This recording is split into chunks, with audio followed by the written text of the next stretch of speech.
Waiting to book summer travel plans, it could be a very costly mistake. Fares are now up 38% over the prices of last year. Here to explain what all this means and if we can be saved somehow from high flight prices, Ben Mutzabaugh, thank you so much for being with us, senior aviation editor with The Points Guy.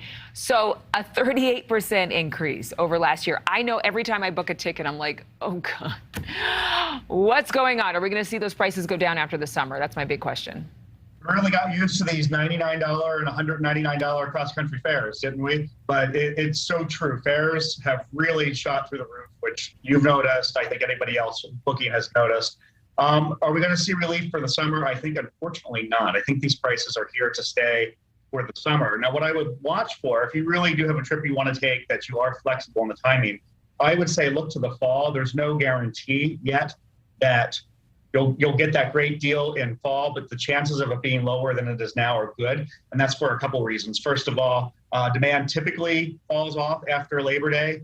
I don't think we quite know what to expect here as the world gets back to normal since the worst of the pandemic. So I think that's the normal pattern. It remains to be seen if that plays out in 2022. But also, in the good news is airlines really, as you probably know, cut down their capacity, the number of flights, the employees that they had on staff at the depths of the pandemic. And now they're racing to kind of restore this capacity now that travelers have shown a willingness to fly. So hopefully by fall, we'll see more capacity and airlines having more staff on hand, whether it's because they've been hiring or because we've seen waves of COVID go through, just like the rest of the population, go through airline and airport employees. And that's kind of affected everyone. So hopefully the fall will be better. But I think if you haven't booked your summer travel yet, if you find a deal, consider yourself lucky.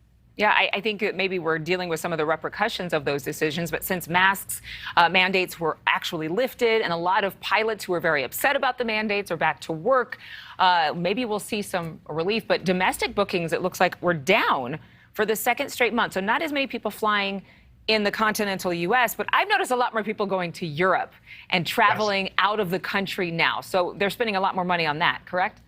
Yeah, there's a lot of interesting trends going on right now. I do think it's fascinating. The fares are up and bookings are down. Keep in mind, bookings are still very high right now. They're at really solid numbers. So they're down, but they're down off really good numbers. So what that does suggest is that people are now starting to hit this window where they're seeing a $1,200 flight to Florida or California, a $700 flight to Florida, and maybe they're rethinking that. Yeah. But they are really, now that Europe is back open again in a meaningful way and that masks are less of a concern, the testing is less of a concern, we are definitely seeing people who spent the last year maybe going to Yellowstone or Florida or their national park. They're now looking at Rome or Paris or London. So we are seeing a lot of that this year. Yeah, especially now you can't even get to Yellowstone because of the historic flooding. But I know a lot of friends who are going to Portugal and to Spain and to Greece and London, like you mentioned. Really quickly, one quick question. Are there any resources for those looking for a great deal, websites that you really, really like, besides The Points Guy, of course? Well, we do recommend The Points Guy, of course. We will keep you on top of the deals. But I think for great utility, I just suggest if you have some place you want to go, just check fares often on a site like Kayak or Google Flights. It's a really basic tip. But if you have dates in mind, just check every now and again. And you might see fares are high, but if you catch that one day where there's a $300 drop because of a fare sale or something like that, that's great. You can also set price alerts on sites like Scott's Cheap Flights. That type of thing will really help you stay on top of fares. But of course, I got to say, come to The Points Guy. We'll keep you covered there.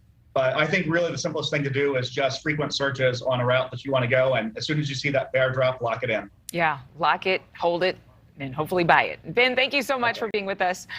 My pleasure. Thank you for watching. Go to newsnationnow.com to find NewsNation on your television provider. And don't forget to click the red subscribe button below to get more of NewsNation's fact-driven, unbiased coverage.